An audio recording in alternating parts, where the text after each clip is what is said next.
നമ്മൾ ഡിസ്കസ് ചെയ്യാൻ പോണത് തെർസാഗി മെത്തേഡിന്റെ ബെയറിംഗ് കപ്പാസിറ്റി കറക്ഷൻ ഫാക്ടേഴ്സ് ആണ്.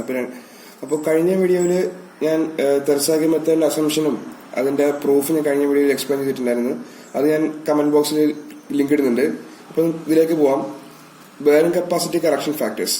നമ്മൾ തെർസാഗി ഇക്വേഷൻ ഇതാണ്: QU is equal to CNC plus gamma DNQ plus 0.5 gamma BN gamma. ഇതില് ഈ ഫസ്റ്റ് ഇക്വേഷൻ നമ്മൾ റെപ്രസെന്റ് ചെയ്യുന്നത് കൊഹിഷന്റെ എഫക്റ്റിനെയാണ്. നമ്മുടെ ഈ ഒരു ടേം റെപ്രസെന്റ് ചെയ്യണത് over burden പ്രഷറിനെയാണ്.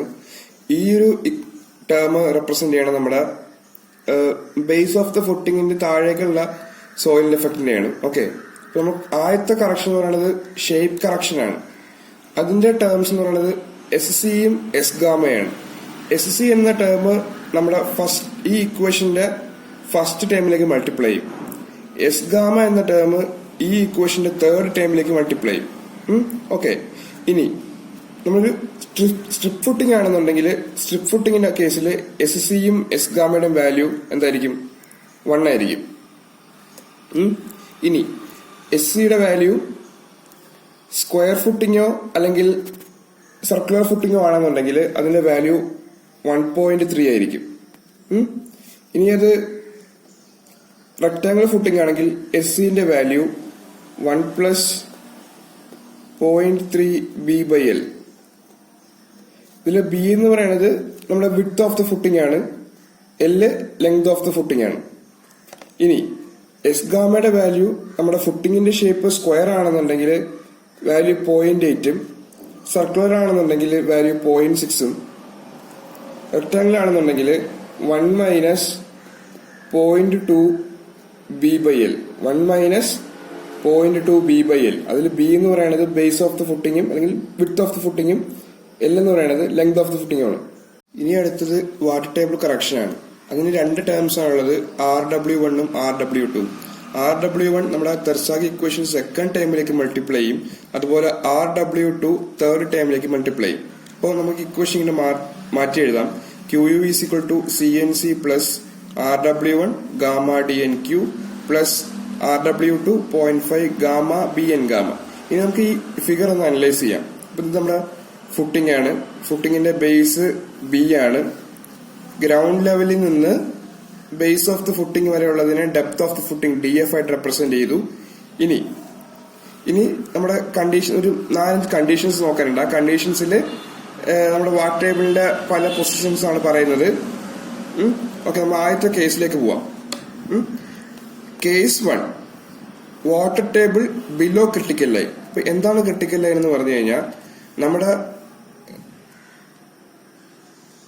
Base of the ഫുട്ടിങ്ങിന്റെ നിന്നും താഴേക്ക് ഒരു B ഡെപ്തിൽ മാറിയിട്ട് ലൈൻ വരയ്ക്കുകയാണ്. അതിനെയാണ് ക്രിട്ടിക്കൽ ലൈൻ എന്ന് പറയുന്നത്. നമ്മുടെ വാട്ടർ ടേബിൾ ഈ ക്രിട്ടിക്കൽ ലൈനിലോ അതിന്റെ താഴെയോ വരുന്നതാണെങ്കിൽ, ഇവിടെ X മാർക്ക് ചെയ്തിട്ടുണ്ട്, വരികയാണെന്നുണ്ടെങ്കിൽ എന്ത് വാട്ടർ ടേബിളിന് നമ്മുടെ തെർസാഗി ഇക്വേഷൻ ഒരു എഫക്റ്റും ഉണ്ടാവില്ല, നോ എഫക്റ്റ്. ഓക്കെ, നമ്മുടെ ക്രിട്ടിക്കൽ ലൈനിൽ താഴെയാണ് നമ്മുടെ വാട്ടർ ടേബിൾ വരുന്നുണ്ടെങ്കിൽ നമ്മുടെ തെർസാഗി ഇക്വേഷനിൽ വാട്ടർ ടേബിൾ ഒരു എഫക്റ്റും ഉണ്ടാവില്ല. ഇനി അടുത്ത കേസ് എന്ന് പറയുന്നത് water table between base of the footing and the critical line. നമ്മുടെ water table base of the ഫുട്ടിങ്ങിന്റെയും ക്രിട്ടിക്കൽ ലൈനിന്റെ ഇടയ്ക്ക്, അത് ഞാൻ Y വെച്ച് മാർക്ക് ചെയ്തിട്ടുണ്ട്.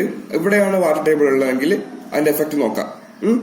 അപ്പോ അവിടെയാണ് വാട്ടർ ടേബിൾ ഉള്ളതെന്നുണ്ടെങ്കിൽ അപ്പോൾ ഞാൻ ബേസ് ഓഫ് ദ ഫുട്ടിങ്ങിൽ നിന്ന് ഈ ലൈനിലേക്കുള്ള ഡിസ്റ്റൻസ് ഞാൻ ZW2 എന്ന് മാർക്ക് ചെയ്തു. ഇനി നമുക്ക് RW1ന്റെ വാല്യൂവും RW2ന്റെ വാല്യൂവും നോക്കാം. നമുക്ക് ആദ്യം RW1ന്റെയും RW2ന്റെ ഇക്വേഷൻ നോക്കാം.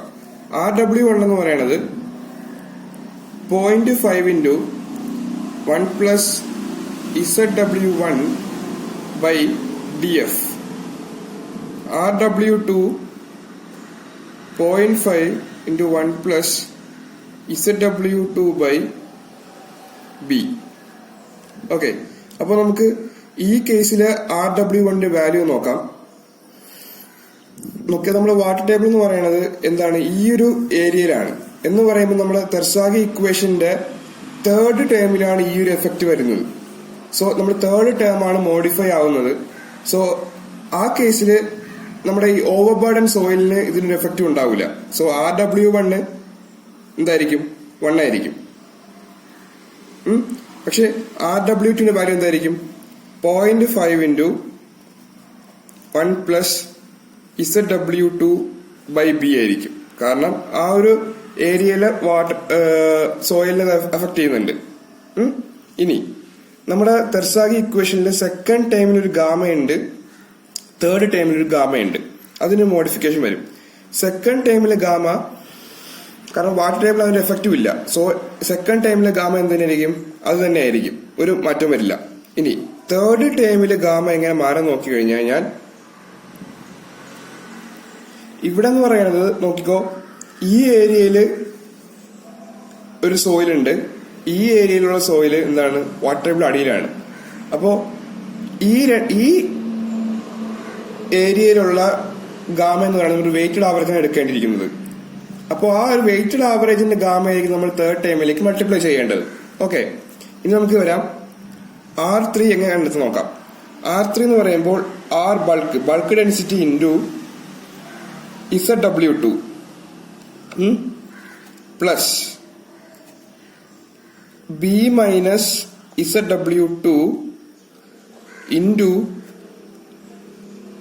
ഗാമ ഡാഷ് പറയുമ്പോൾ സബ്മേർജ് യൂണിറ്റ് വെയിറ്റ് ആണ്, ഡിവൈഡഡ് ബൈ B. ഇതാണ് എന്ത്? നമ്മുടെ തേർഡ് ടൈമിൽ മൾട്ടിപ്ലൈ ചെയ്യേണ്ട ഗാമയുടെ വെയിറ്റഡ് ആവറേജ് വാല്യൂ. ഇനി R ഡാഷ് എന്തെന്ന് പറഞ്ഞു കഴിഞ്ഞാൽ, അല്ലെങ്കിൽ R സബ്മേർജ് എന്താന്ന് നോക്കി കഴിഞ്ഞാൽ R സാച്ചുറേറ്റഡ് അല്ലെങ്കിൽ gamma saturated unit weight minus gamma W.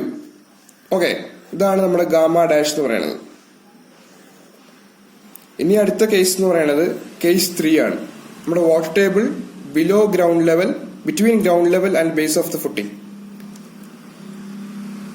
നമ്മുടെ വാട്ടർ ടേബിള് ഗ്രൗണ്ട് ലെവലിന്റെയും ബേസ് ഓഫ് ദ ഫുട്ടിങ്ങിന്റെ ഇടയിലായിട്ട് Z എന്ന ഞാൻ റെപ്രസെന്റ്, ഇവിടെയാണ് വാട്ടർ ടേബിൾ എന്നുണ്ടെങ്കിൽ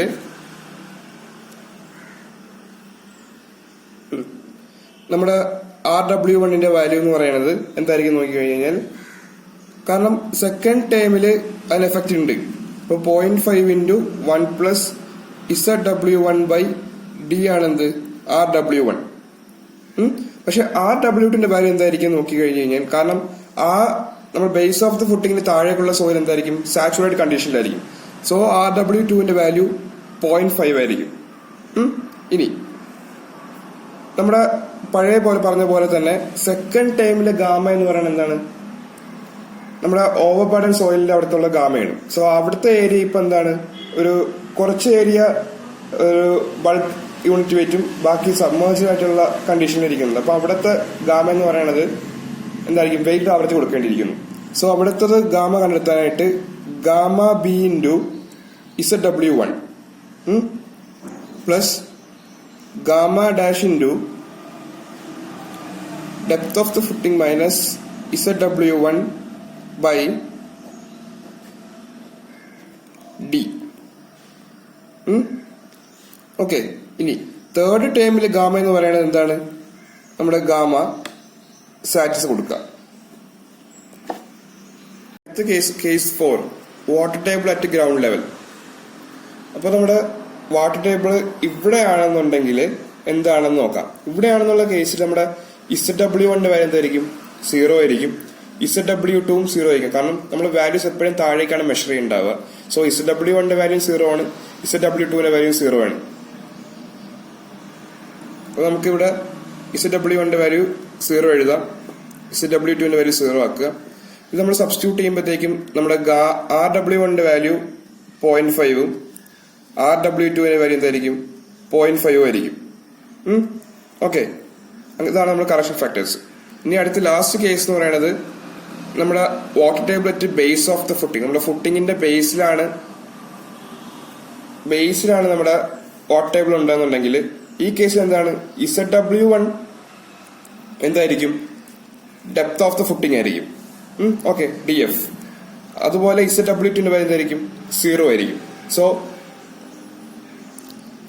ZW1ന്റെ value depth of the footing, W2ന്റെ വാല്യൂ 0. സോ അത് സബ്സ്റ്റിറ്റ്യൂട്ട് ചെയ്യുമ്പോഴത്തേക്കും നമുക്കൊന്ന് സബ്സ്റ്റിറ്റ്യൂട്ട് ചെയ്ത് നോക്കാം. 0.5 into 1 plus ZW1 by D, 0.5 into 1 plus DF by DF. എന്തായിരിക്കും വാല്യൂ? ഇത് 1 ആയിരിക്കും. അതുപോലെ RW2ന്റെ വാല്യൂ എന്തായിരിക്കും? 0.5 ആയിരിക്കും. ഓക്കെ, ഇപ്പോൾ ഇത്ര നേരം നമ്മൾ ഡിസ്കസ് ചെയ്ത തെർസാഗെ ഇക്വേഷൻ്റെ അകത്ത് 3 ടേംസ് കാണാം: NC, N-ഗാമ, NQ. ഇതൊന്ന് കണ്ടെത്താനുള്ള 1-2 ഇക്വേഷൻസ് ഉണ്ട്, അത് ജസ്റ്റ് നോക്കാം.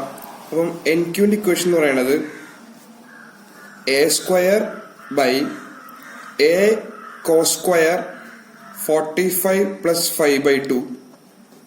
അതുപോലെ N-ഗാമയുടെ ഇക്വേഷൻ എന്ന് പറയുന്നത് tan 5/2 KPY by cos square 5 minus 1.